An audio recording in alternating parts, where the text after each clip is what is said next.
people of the internet. My name is Corinne and welcome to my channel. Today I thought I'd try something a little different from my usual vlogs. I wanted to do a speed paint video for a really long time, but I never knew how to quite set it up or what to do really, or if I should talk over it or just do like the classic YouTube speed paint of playing Nightcore in the background and not talking, and just a 20-minute video of drawing anime. But I thought instead today I could try talking about my process, talking about how I go from a blank canvas to a piece that I'm proud to say that I painted. So let's just talk, right? As you can see, I started with a blank canvas and I kind of mapped out what I want to do. In the background, you can see that I was reading a Dali and a Matezi book. And I knew I wanted to do something with a table, with a window, overlooking maybe a mountains or a beach, maybe a farmland, something. I definitely wanted to have some overhanging brush and a lot of greenery. I usually love greenery, pretty flowers, things like that.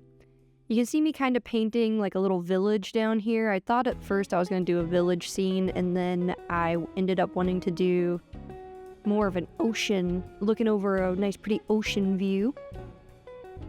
I finished my sketch with adding some things on the table. At first I wanted to go with maybe a dinner scene, but instead I went with this nice like mocha pot and a vase of flowers, as well as 2 letters and a plate. Kind of like you just walked in on their breakfast. Or maybe it's a nice brunch, having some tea.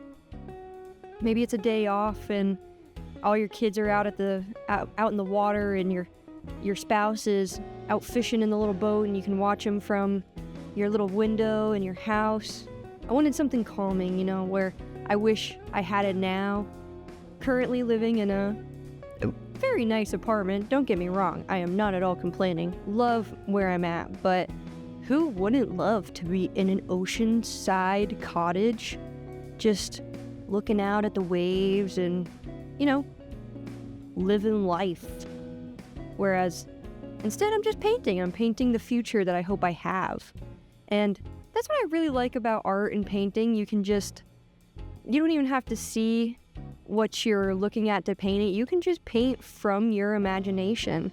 And that's what I often do. I find inspiration in either those books or very often Pinterest. I love Pinterest.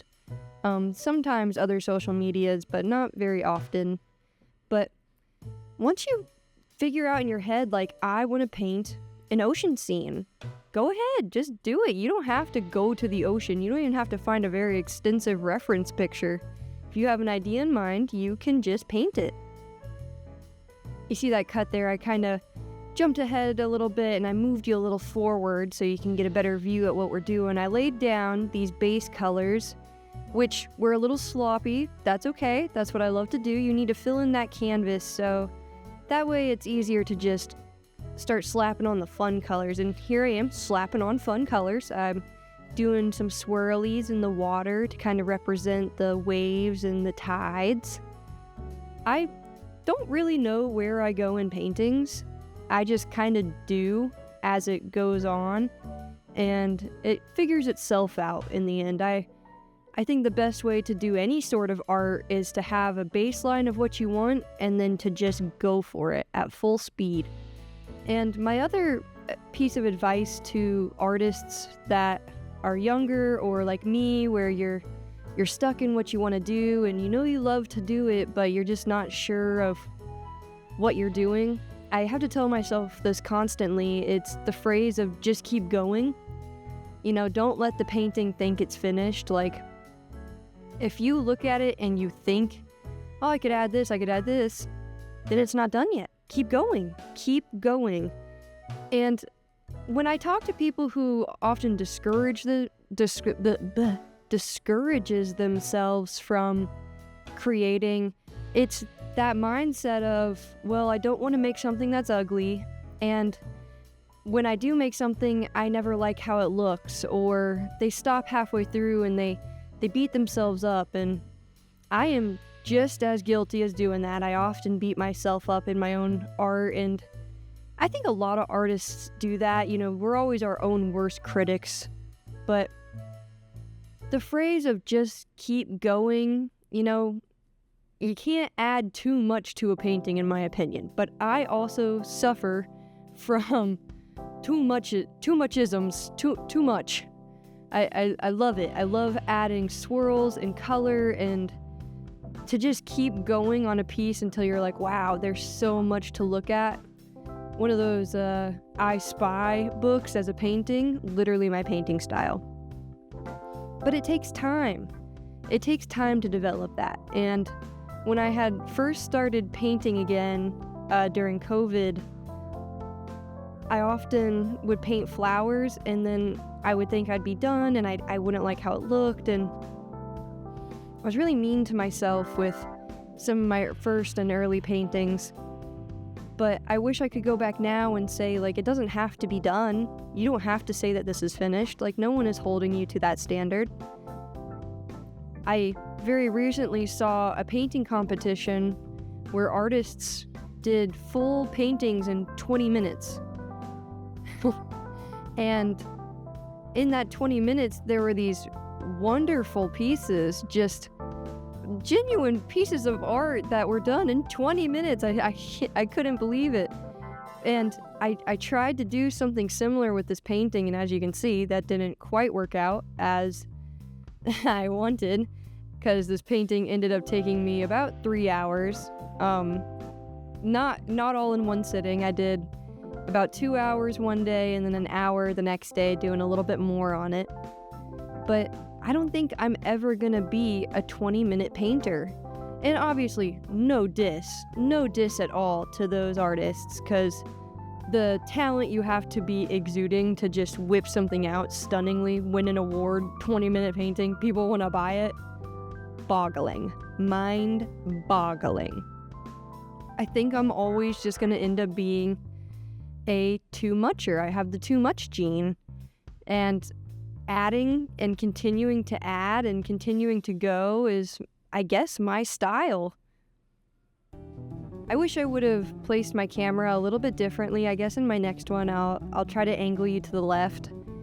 You can't really see what I'm doing under my hand as I'm painting, but I changed out a painted vase for a glass vase instead, so that way we could see the water. I kind of wanted to carry the water inside. And I found this really pretty bouquet on Pinterest.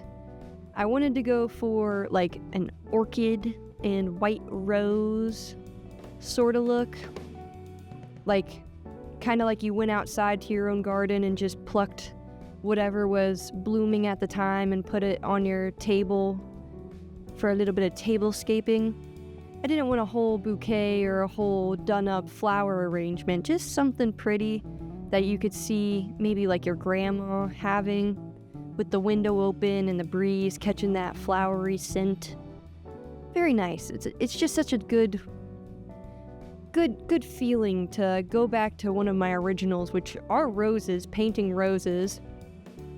I went to several art camps and schools that just love to have you paint the traditional still life with a bowl and some fruit.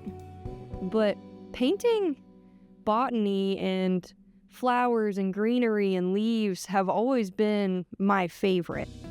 And one of the first paintings I can even remember doing in a class, I was probably, I think 8 or 9, taking an adult level class down at SCAD in Savannah, Georgia.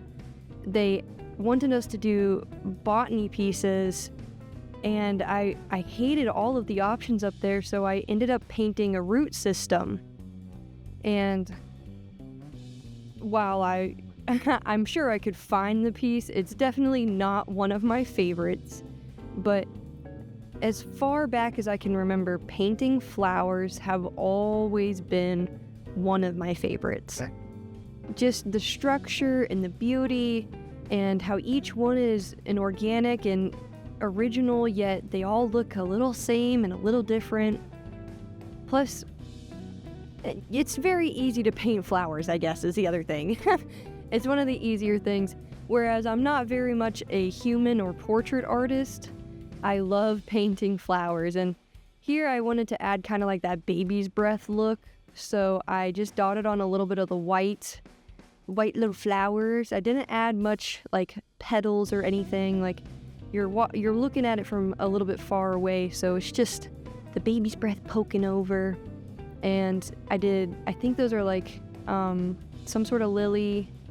I knew the name of it, now I can't remember. It's not a daylily, but it is kind of a type of lily, and then an orchid, and then some white roses. And here I am moving on to the mocha pot. Painting silver is very fun. I recommend for any artist that is trying to do something new or wants to try something new, try painting silver. It's very pleasing to just work with like super limited color palette and having all these like swirly lights coming from all these different angles. Very much enjoy.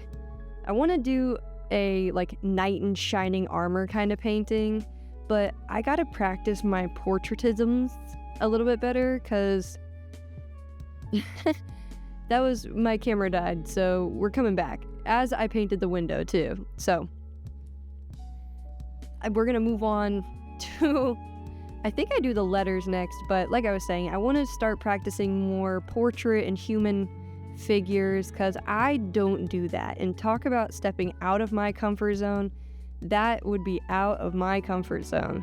I do love still lifes. I love, like I said, flowers and just very simple paintings like that. But I don't really hang human work in my house either. Like, I like to see all these bunches of colors, but I don't really ever see portraits with the same style that I seek out in my artwork. There is a local cafe near my house that sells portraitures, that's a weird word. They sell portraitures of like celebrity country music artists, because I live in Nashville, y'all. Okay, that's normal, people will buy it. But it's of like Taylor Swift and Johnny Cash. I think there was a Willie Nelson one, and they're all in black and white. And while it captured their features perfectly, you know who you're looking at. It's just not my style. I'm not into that look as like art. And when I create art, I want to make something that I would hang in my house. I guess that's what I always come down to is, would I hang this after I make something? Would I hang this in my room? Would I want to look at this every day as I get dressed for work, or when I come home from work from a bad day and I want to relax and enjoy my surroundings? Is this what I want to look at? When I was in high school, I used to make very weird and trippy, kind of scary paintings that often got the comment of, "Ooh, that's cool, Corinne," and then everyone would turn away. Or when me and my friend Jay would hang out at night, she would make me take a very specific one down off the wall because it would scare her. And while I still love those paintings, I don't even think I have many of them anymore because I painted over them as I got older and didn't have very many canvases. But I'm still proud of what I made then. Those creepy paintings are kind of what made me get into painting in general, just doing what I wanted to make, whether people liked it or not. During COVID, I tried selling a lot of my work, and I fell into this like bottomless pit of wanting to create things that would sell instead of wanting to create things because I love to create.